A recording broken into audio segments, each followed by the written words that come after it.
Bonjour tout le monde, cette vidéo je vais vous faire un book haul.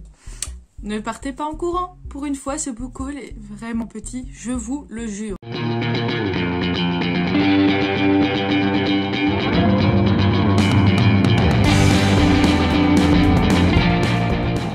Comme d'habitude, je vais donc vous séparer les différents livres par catégorie et on commence tout de suite avec la première catégorie, la catégorie fantastique. C'était celui qu'il me manquait à ma collection. Le dernier, Miss Peregrine et les enfants en particulier, donc le 5e tome ici, la conférence des oiseaux. Voilà, c'était le dernier, il est sorti récemment. C'était celui qui me manquait, je les ai tous et j'en ai lu aucun. Non, je rigole, j'ai quand même lu le premier et le deuxième tome, mais je m'en rappelle plus. Donc en fait, là, ce qui se passait actuellement, c'est que j'attendais qu'ils soient tous sortis pour un jour me faire un marathon Miss Peregrine, donc un Miss Peregrine ton, on va les appeler comme ça. Voilà, c'est chose faite, je vais pouvoir le faire et je suis hyper contente. Si vous ne connaissez pas cette saga, je vous la conseille parce qu'elle est hyper cool. Ne regardez pas le film qui ne rend pas du tout justice au premier livre. Franchement, focalisez-vous sur les livres, c'est tout ce qui existe. Vraiment super chouette, super prenant, super original. Et puis même le packaging est juste super cool. De genre, encore une fois, dans ce livre, on a des... Si j'arrive à vous les montrer... On a des photos, etc. Enfin bref, j'adore cette série et j'ai vraiment hâte de me faire ce petit Miss Peregrine ton. C'était donc le seul livre que j'avais de la catégorie fantastique et maintenant on va passer à une autre catégorie, pardon. Il s'agit de la catégorie science-fiction. On va commencer tout de suite avec ce livre-ci qui s'intitule Les élus de Véronique Arros. J'espère que vous voyez bien, voilà. Publié chez Michel Lafon. Alors Véronique Arros, c'est l'autrice de Divergente et de la série Marquer les ombres, que je n'ai pas. Je n'ai lu ni l'un ni l'autre. Je sais, c'est mal, j'aurais dû lire Divergente. Beaucoup de gens me l'ont dit quand je l'ai annoncé sur Instagram. Désolée. J'ai vu les films, mais c'est vrai que les films, je les avais aimés sans plus, donc du coup, je m'étais jamais intéressée au livre, mais peut-être que je devrais. Quoi qu'il en soit, j'ai croqué, pas du tout, j'ai craqué sur ce livre-ci. On va pas se mentir, encore une fois, comme tous mes craquages, pour la couverture que je trouve juste sublime. Je l'avais vu passer un peu sur Insta sans vraiment regarder comme d'habitude les avis ou de quoi ça parlait. Mais voilà, il me tentait énormément. J'ai lu juste la grosse phrase qu'il y a derrière. Être un héros n'est pas une destinée, c'est un choix. Je sais pas pourquoi ça m'a tenté. En feuilletant un peu, j'ai vu que y avait donc du texte, mais aussi... des coupures de journaux, des mails, des images, etc. Et c'est vraiment... Enfin, bon, moi, comme je vous le savez, je suis une grande enfant. Illuminae, j'ai adoré parce que... entre autres, grâce à l'originalité de l'objet livre. Et ici, c'est un peu pareil. Donc voilà, j'ai vraiment hâte de me plonger dedans. En tout cas, il me fait vachement envie. On passe à The Kingdom de Jess Rodenberg, publié chez Casterman. Je l'avais vu aussi passer, comme d'habitude. La couverture aussi, je la trouve super belle. Et en fait, ce qui m'a complètement motivée à l'acheter, c'est ce qu'il était écrit derrière. Non pas le résumé que je n'ai pas lu, mais une dystopie entre Detroit Become Human, le jeu vidéo, et la série Westworld. Alors, je n'ai pas vu Westworld, mais j'en ai déjà entendu beaucoup parler. C'est une série qui me tente et que je devrais visionner. Par contre, le jeu Detroit Become Human, je le connais, j'y ai joué et j'adore beaucoup. Ce côté androïde, robot, enfin voilà, science-fiction me plaît énormément. Et donc c'est clairement ça qui a motivé mon choix. J'ai vraiment hâte de le lire parce que il me tente tellement. J'ai vraiment hâte de voir. J'adore les livres qui parlent. Enfin, c'est un peu comme par exemple Cinder des Chroniques lunaires. Un mélange d'humains, d'humanoïdes, d'androïdes, robots, etc. L'univers un peu steampunk, science-fiction comme ça, j'aime beaucoup.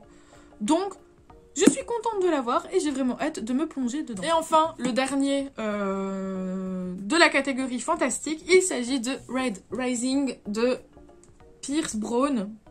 Voilà, c'est le tome 1. Alors lui, par contre, ça fait méga longtemps que je l'ai dans ma pile à lire. Énormément de temps, je saurais même plus vous dire depuis combien de temps. Et en fait, les livres qui sont depuis longtemps dans ma pile à lire, je me rappelle pas de quoi ils parlent. Ce qui n'est pas plus mal, on va pas se le cacher. Mais je sais que il me tente. Ça, c'est sûr et certain. Si je l'ai mis dans ma wishlist, plutôt pas dans ma pile à lire, c'est que c'est des livres que j'ai envie d'avoir. Et là, j'ai craqué. Je me suis dit, allez, pourquoi pas. En grand format, pas très cher, à 7,95 €. On va pas se priver. Donc voilà, j'ai vraiment hâte de voir ce que ça va donner. Et si ça me plaît, pourquoi ne pas continuer la saga. En tout cas là je suis vraiment hyper contente parce que voilà, depuis le temps que je le vois passer, que ce soit sur Vinted, sur les réseaux, dans ma wishlist, à chaque fois je le vois et je me dis faudrait peut-être que je me lance. Ça y est, c'est fait, c'est chose faite, il est là. Et j'ai vraiment hâte de voir ce que ça va donner. Je vous avais dit que ce book haul allait être très très rapide. Il ne reste qu'une seule catégorie et non pas des moindres, il s'agit de la catégorie fantasy. J'ai 5 livres à vous présenter. On va commencer tout de suite par la suite d'une saga. Voilà. Il s'agit du tome 3 et du tome 4 des Gardiens des Cités Perdues. Donc ici, le grand brasier et ici, les Invisibles. Voilà, de Shannon Messenger. Comme vous le savez, j'ai les 2 premiers tomes ici, que j'ai lus pendant mon vlog et que je vous en parlais petit à petit. Et voilà, je vous avais dit que je voulais pas m'acheter la collection complète parce qu'il y a quand même pour le moment 8 tomes. Alors je pensais que c'était fini, mais en fait apparemment non, il va y en avoir encore un qui va sortir. Bref, je ne sais pas jusqu'où va aller cette série, mais en tout cas elle va être très longue. Donc je disais que je ne voulais pas acheter... Pourquoi j'ai l'impression d'avoir les cheveux rouges là? Bref, je ne voulais pas acheter tous les tomes d'un seul coup au cas où, en moment, mon engouement pour cette série retomberait. Donc ici j'ai acheté les deux suites. 3 et 4 et j'ai vraiment très très hâte de voir ce qui va se passer avec Sophie, de savoir ce qui va lui arriver comme aventure. J'espère qu'elle va un peu évoluer, que voilà, c'est ma seule envie en fait pour ces tomes là, de voir Sophie évoluer, parce que dans les 2 premiers tomes elle a 12 ans ici, j'espère qu'elle va grandir et que voilà, elle va évoluer. Encore une suite. Alors j'avais lu le premier tome il y a déjà un petit moment. Et je sais que le 2e tome était sorti, mais je le voulais absolument dans cette édition, donc j'ai attendu et c'est chose faite. Il s'agit de Rosen, le tome 2, écrit par Laetitia Danae. Voici le tome 1, voici le tome 2. Vous pouvez pas me dire, les couvertures sont juste incroyablement belles. C'est une collection, j'ai lu, vous avez fait quelque chose d'incroyable avec ces couvertures. Alors le premier tome, je l'avais lu en lecture commune pendant le confinement, je l'avais beaucoup apprécié. C'est une fantaisie orientale, ça parle de djinns, etc., de choses dont je n'ai pas du tout l'habitude, et j'avais apprécié énormément rentrer dans cet univers et en apprendre beaucoup plus. Et donc j'ai juste hâte en fait de me plonger dans le 2e tome et de connaître la suite des aventures de nos personnages et qu'est-ce qui va leur arriver, etc. Et puis bon voilà, l'objet livre, juste sublime. Ici on va parler de fantasy adulte avec le livre des anciens de Mark Lawrence, le tome 1, Sœur Écarlate. Je l'ai vu passer sur la chaîne de l'Émo de l'Imaginaire et sur d'autres comptes Instagram que je suis qui aiment la fantasy. Et voilà, il me tentait beaucoup, toujours dans ma folie, j'ai envie de lire de la fantasy adulte.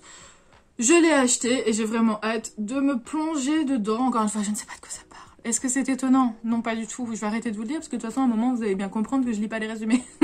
Donc voilà, j'ai vraiment hâte. Il paraît qu'il est vraiment super chouette. Il est quand même gros, mais voilà, encore une fois, j'ai vraiment hâte de me plonger dedans. Et enfin, le dernier, mais non pas des moindres. Je l'attendais. En même temps, ils ont fait un teasing de fou sur Instagram par rapport à ce livre. L'auteur, c'est un livre. L'auteur, c'est un auteur que j'adore. J'ai lu tous ses livres et je suis fan.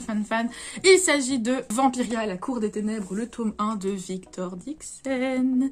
Alors, vous le voyez pas, mais peut-être si je vous fais ça.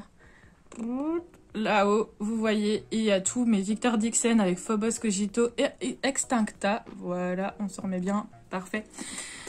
Et il ne manquait que celui-ci pour compléter ma collection. Alors là, j'ai vraiment hyper hâte. Vous allez me dire, je dis ça à tous les livres, mais celui-là encore plus parce que Victor Dixon, les livres que j'ai qui ont été déjà sortis de sa part, c'est surtout de la science-fiction. Ici, on est dans de la fantasy bitlit, donc totalement autre chose que ce qu'il a l'habitude d'écrire, de ce qu'on a, enfin peut-être pas d'écrire, mais de ce que nous on a l'habitude de lire venant de lui. Et donc j'ai vraiment super hâte. Déjà le packaging, clairement on va pas se mentir, il est juste incroyable. Vraiment un travail de recherche. Non mais vraiment les illustrations etc, c'est ouf quoi. Dans le livre en tant que tel il n'y en a pas. Mais voilà, bref. Je sais que ça parle de vampires, que ça parle d'une cour, comme la cour de Louis XVI ou Louis XIV, je ne sais plus exactement. Enfin bref, j'ai vraiment hyper hâte de me plonger. Et d'ailleurs, c'est une de mes lectures en cours. Je la commence aujourd'hui, le jour où je vous parle, le 27 octobre. Donc à mon avis, quand cette vidéo book haul sortira, vous en aurez déjà entendu parler. Voilà, comme vous l'avez remarqué, je n'ai pas beaucoup craqué ces derniers temps. En même temps, le dernier book haul, il date de août. On est en octobre, donc vous allez me dire heureusement. Si je vais essayer de partir en non-achat, vraiment, parce que j'ai commandé un calendrier de l'Avent de la box Once Upon a Book. Je vous mets le lien du site en commentaire. J'ai pris le gros, j'avais envie de craquer cette année et donc du coup je sais que je vais recevoir des livres dans cette box, sûrement des nouveautés, donc j'espère que je les ai pas déjà, on va croiser les doigts. Et surtout bah, il va y avoir Noël qui va arriver, etc. Donc les cadeaux, donc voilà, il faut un peu que je me calme pour laisser la possibilité aux gens de m'offrir des livres. Donc voilà, n'hésitez pas à réagir en commentaire, à me dire si vous avez déjà lu des livres dont j'ai parlé, si vous les avez aimés, si vous les avez pas aimés, s'il y a des livres qui vous tentent, bref, blablabla, blablater en commentaire, c'est toujours agréable. Un petit pouce bleu, petit abonnement si jamais vous voulez continuer à suivre mes aventures livresques.